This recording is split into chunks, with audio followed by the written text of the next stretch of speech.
world. Welcome to the Glen Alex Show. On the Glen Alex Show, we talk about total health and include the whole person, the physical, mental, emotional, and spiritual, because you are whole and all of you matter.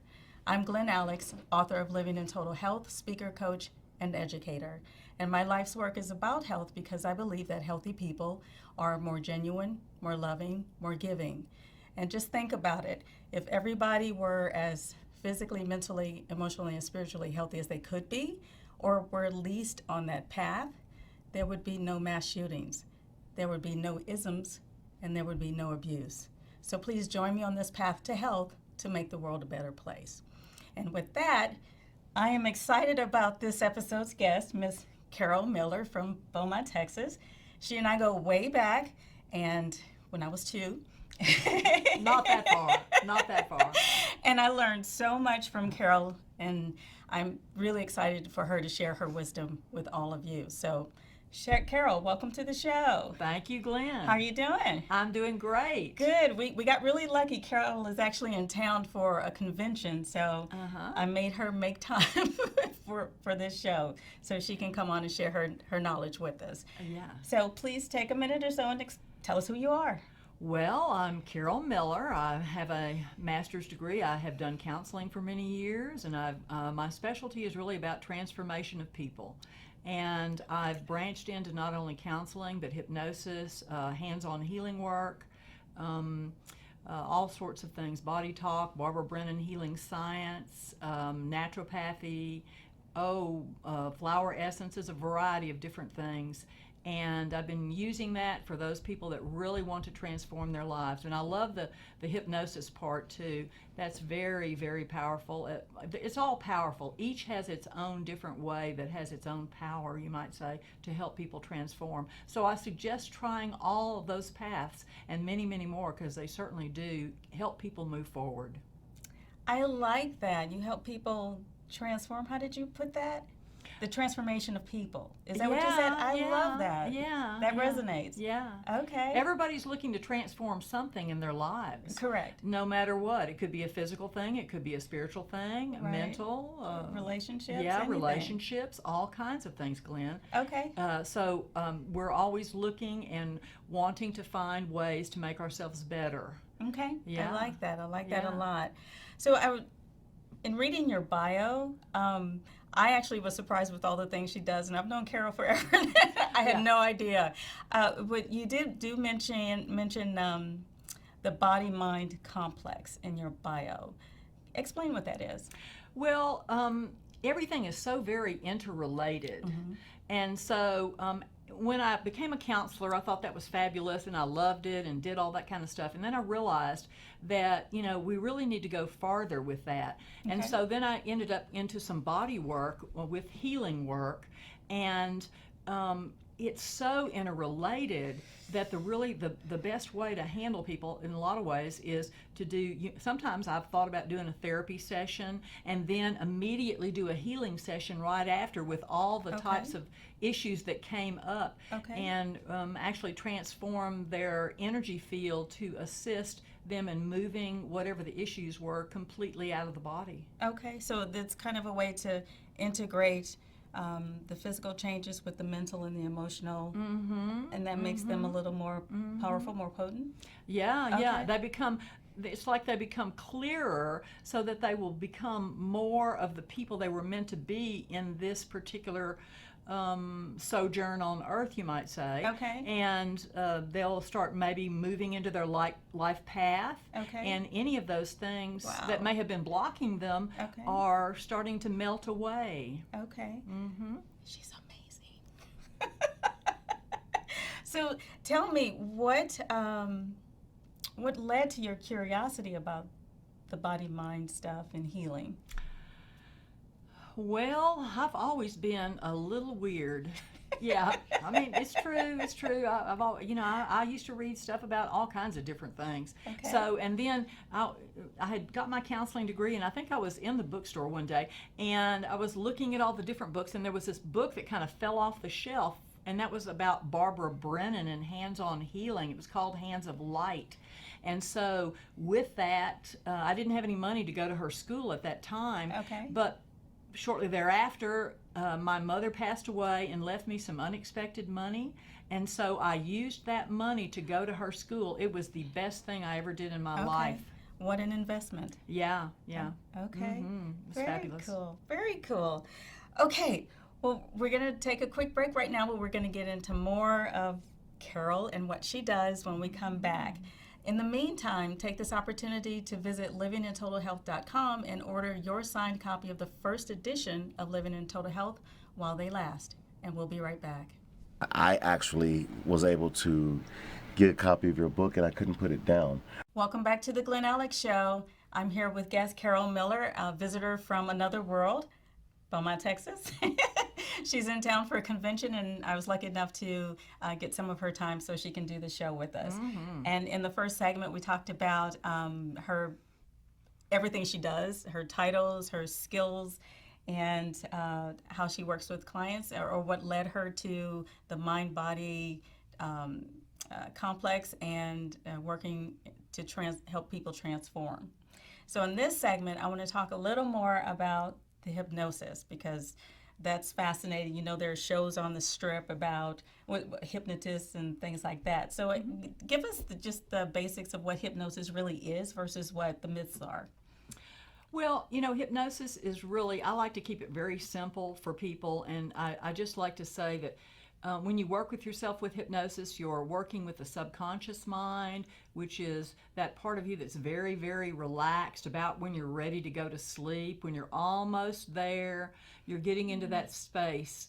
And I can really work well with people in that area because I help them put in positive things about what they want to happen in their life. Okay. And when that happens, their life will start to change. For instance, I had a lady that came in, was in an accident, and she was had become very incapacitated, blind, and she was in an executive position, so she really had to relearn her life all over. Okay. She came in to me, and she had a script of exactly what she wanted in her life. She came in every few, she didn't have a lot of money, so she came in every few months, and we kept working on it. And you know, by the end of 2 years, she had achieved everything. She had some rent houses, she had a new career going, she had things moving in a positive direction. So when you put in the right information into the subconscious, it starts manifesting, you might say, in your life. Okay. Yeah. Is it true, though, that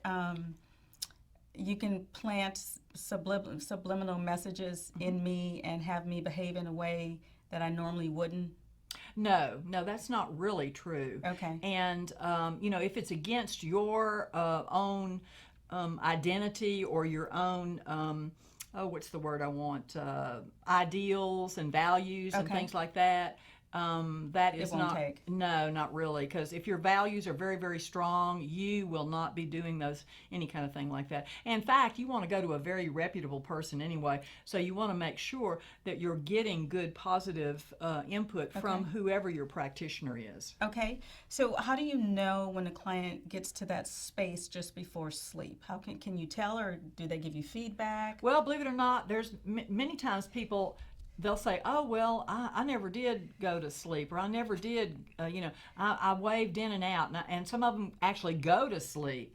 So, but they all are very, very susceptible in those ranges. And it doesn't really matter. So I've had people that had hypnosis that became, they achieved their goals, whether they were asleep or in that very relaxed state or whatever. But of course, if you come in on multiple occasions, you become more and more relaxed because you're used to the environment, you're used to me, you know what we're going to be doing, and it works out really better. In fact, I had one lady come in.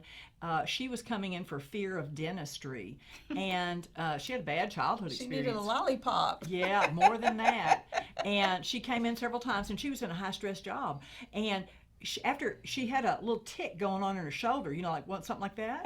And I said, what is that? She said, well, I don't know. And by the end of our work with dentistry and fear, the tick was gone. Wow. She really identified with that, and she said, I'm going to keep coming.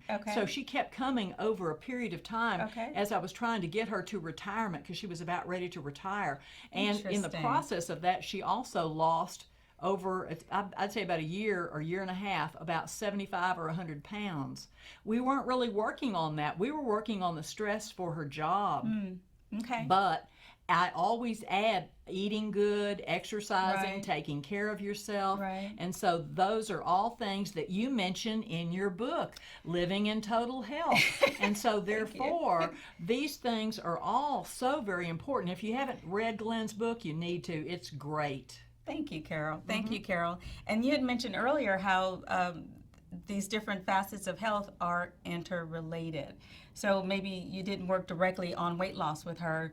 The stress reduction, she probably naturally started eating better, being more active, resting better, which also helps with weight loss. So Right. it's all connected, folks. You can't isolate diet and exercise and think that's your total health. It's not. It's not at all. And when she would come in also, we would end up talking a little bit more. So she kind of got a little bit more about counseling too, Okay. which she kind of needed to help her balance her life a little bit also. Okay. So when the two clients you just described, they came to you for hypnosis.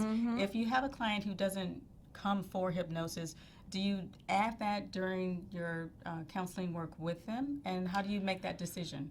Not generally. Okay. Generally, people come in for either counseling or Okay. hypnosis, Okay. or maybe they're coming in for hands-on body work. Okay. Or they might be, but I usually find out up front what their needs are, Okay, and then we gotcha. kind of work in that arena, whatever they're wanting to do. Okay, so you just go by the upfront agreement, and you work with that. And sometimes, in some cases, they may decide at a later date they want to move into something else, and that's fine too, just depending on what it is and where they want to go with it. Okay. Okay, very interesting. So let's talk a little bit about naturopathy. What is that? Well, that is really about healing the body naturally. And we try to get away from all kinds of medicines if possible. Okay. And of course, there's a lot of components to that. You know, in the old days, we used to have something called sanitariums, which is not anything like a Looney Tune bin. It was a place where you would have rest and respite and healing. Okay. You'd go for fresh air, natural food. You'd get just the right kinds of organic sorts of foods. Okay. Exercise, and maybe hang out with people that were really trying to heal themselves. Okay. And positive things that were going on in terms of reading material, or sometimes having little small seminars that would be very related to Okay. positive input, Sounds helping like- people change their lives. Sounds like a modern day health spa or health Well, resort. in Okay. a way, but not exactly. Okay. Back then it was, you actually went and lived there for a month Oh. at a time or Okay, so. not a And weekend. No. Okay. And it was all inclusive and long term. And those are the kinds of things naturopaths try to get people to actually shift and change their lifestyle, because usually some of the issues they're having are lifestyle issues. They need to eat proper foods, exercise Okay. more, take time for social health, be with the family, relax. Okay. Do all these things, take care. You know, one of the biggest things I've found is that people don't love themselves enough. And I'm talking to everyone out in the audience. You do not love yourself enough. So take some time every day to hug yourself and love yourself. That is the human dilemma, you might say. And that's not being arrogant or conceited or selfish. No, it is not. It's not. That's No. because we're naturally from love, I believe. We are of love, so there's no wrong in expressing that for yourself. And I often think that if my cup is empty, then I have absolutely nothing to give. So it's out of love that I do my best to keep my cup full.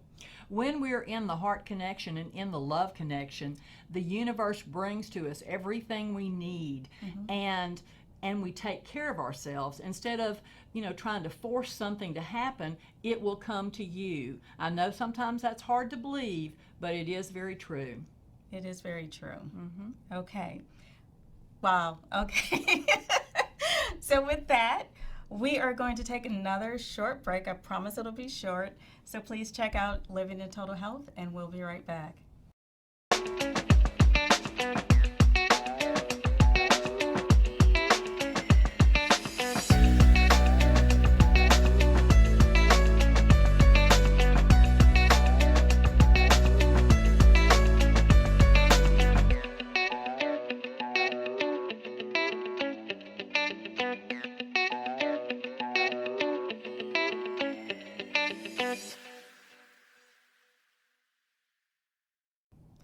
Welcome back to the Glen Alex Show. This is segment 3, and I'm here with guest Carole Miller.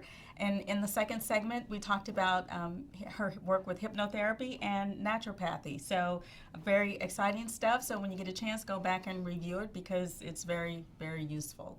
And in this segment, I want to get into some breath work. Carole also works with breathing.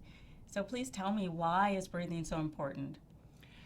Well, breath is the essence of life, and we all know that. We don't last very long without breath. No.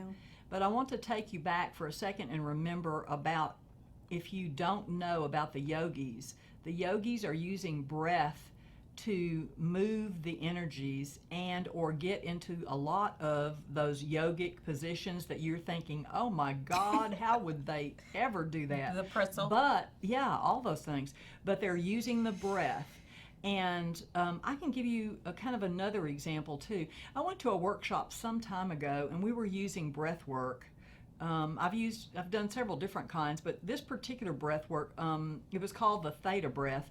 And the lady was using it. She was a physical therapist and a dance therapist. Okay. And she was actually using it with quadriplegics and paraplegics. Wow. To get minute movement. Okay. And of course, for a quadriplegic or a paraplegic, any movement is good.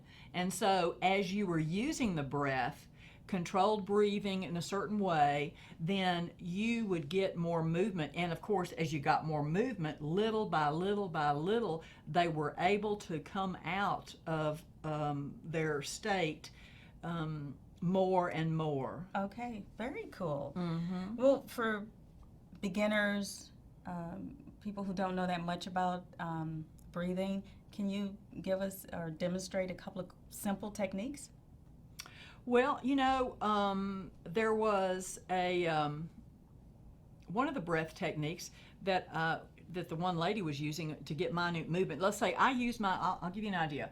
Sometimes I have a shoulder issue going on here, and I was practicing the other day, and what I was doing is when I get into that place where my shoulder is acting out a little bit, then I'm going to use the breath. Okay. And I kind of go, and I use my mind to focus the breath in this area. Okay. So, and I'm going,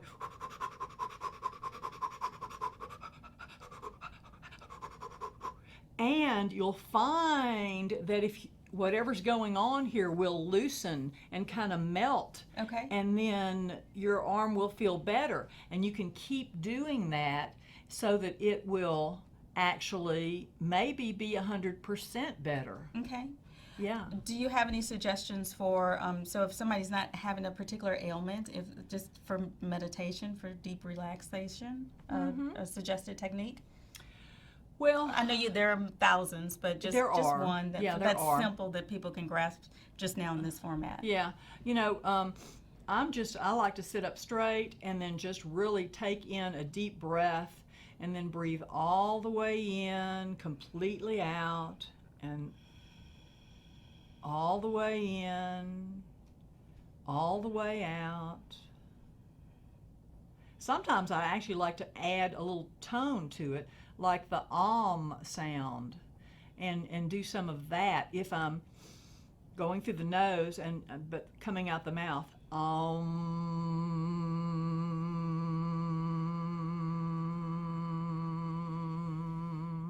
You can keep it going even more and more and more. Yeah. Okay. Yeah. Well, the cameraman just went to sleep. So if you hear a thump, that's what that is. Yeah. So you just raised an interesting point for me, because sometimes in the meditations, they'll say breathe in through the nose and out through the mouth, and some will just say in and out of the nose. Is there a difference in physiological effect or mental effect? Well, I think everybody has a different technique. I remember I was reading something, Edgar Cayce had alternate breathing through the nostrils. Mm-hmm. The yogis have some time of alternate breathing. Okay. And, I'm not sure which works best, to be very honest. Okay. But I think you need to try it, the different kinds, and see which works best for you. Okay. Because I don't know that I have a say on that. Okay. Mm-hmm. Okay. Mm-hmm. Very, very interesting. What else do you want people to know about breath work? Yes, it is the essence of life, and but I know people who breathe in their chest all the time, who breathe very shallowly. I'm going to say about most of us, as a lot of people, if they're in fear, they hold their breath. And so that's not good. And most people don't breathe effectively enough. When I have people in doing hypnosis, I really look at their breathing, and then I try to have them, I notice it, and then I tell them about it. So they'll be able to be conscious and aware that they're not breathing deep enough on a regular basis. Or I have people practice breathing throughout the day, for instance. Like if they're driving in their car, practice breathing. Whether they're in the grocery store line, practice breathing. Anywhere, in your bed, practice breathing. You know, just start getting in the habit of breathing more deeply and completely, and that adds back into more oxygen, the body works better, and your mind is clearer. Hopefully you'll make healthier, positive decisions, you know, all those sorts of things. It all adds back to the body.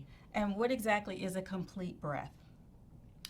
Well, it's full body breathing. You know, like babies used to breathe. You know, they used to breathe full. The Buddha belly. Yeah, like from the tummy and the upper chest. Okay. I've seen people that breathe only from the top, and then I've seen people that breathe a little bit from the bottom. But the ideal is to have it both roll in and out together. Okay. Yeah, in and out together. Okay. Full body breathing Okay. would be nice. Interesting. And with the exhale, the abdomen has to come all the way in as far as it can? Yeah, well, that's not a bad idea. Although, you know, I have done an exercise one time. You'll laugh at this one. There was they were talking about, you know, belly, getting that belly in, and it was an exercise program, and so they were trying to really breathe in and get that belly tight. And I did that, and I went all the way in, and Lord, was my tummy sore the next day. So, moderation. Yeah. Because you were doing an abdominal workout. Yeah, I really was. Yeah. So moderation, just kind of work with yourself little by little. Yeah. To figure out what works for you. Yeah, exactly. Figure out what works for you. And try some new things, too. Right. That is funny. Well, this has flown by, Carole. This is faster than other episodes. There's so much to talk about. We might need to do a part 2. We might need to do a part 2. So let's look, the cameraman's like, yes. Marcus back there, yes. Yeah, okay. Okay, so we'll work on a part 2. Maybe we can get it in before you leave next week. Maybe no. Maybe, I don't know. We'll see. Yeah. Okay. Well, go ahead. If anybody wants to contact me, my number is 409-898-3081. I'd love to talk to you. You know what? I am so sorry. I totally spaced that part. It was in my notes. I even talked to Carole about that in the prep work, and I just got so caught up in what she was saying, I totally forgot that. But so thank you for remembering. Please reach out to Carole. She's wonderful to talk to. She's very informative. She will start where you are and help you see where you can go. And she's just, she's amazing. And she can do some work remotely. Yes. Oh, yes. Yes. So you don't have to be in her physical presence for her to be able to help you and help you transform. So give them your number again, please. 409-898-3081. That's my office number. So it's got a recording on it, so just leave a message. Okay. Thank you so much for making time to be here. Thank you, darling. It's always a pleasure to be with you. Oh, you are sweet. I paid her to say that. Before I let you go, I'd like to leave you with this closing thought. And I'm going to have to read it because I don't have it memorized. Shang Tsung of Mortal Kombat said, "You release more toxins from the body through a deep exhale than you do from anything else." I really believe that breath in and of itself can become the ultimate self-healing tool. And it's kind of what we talked about is breath is life. And while I started practicing meditation and deep breathing in my 20s, and Carole was a huge part of that, introducing me to that, I didn't really fully grasp the importance of breath until I held my brother as he took his last one. So breath is life, breath is very healing, and we need to honor it. respect it, and use it appropriately. And I often tell my clients, family, friends, even myself, to breathe during any upset. Breathing will bring you back to the present moment, which is the only time you have any control and are available to healing. So if you're experiencing any anxiety, depression, fearfulness, anger, racing thoughts, breathe in that moment. Just breathe. And with that, we'll see you next time. And until then, be well.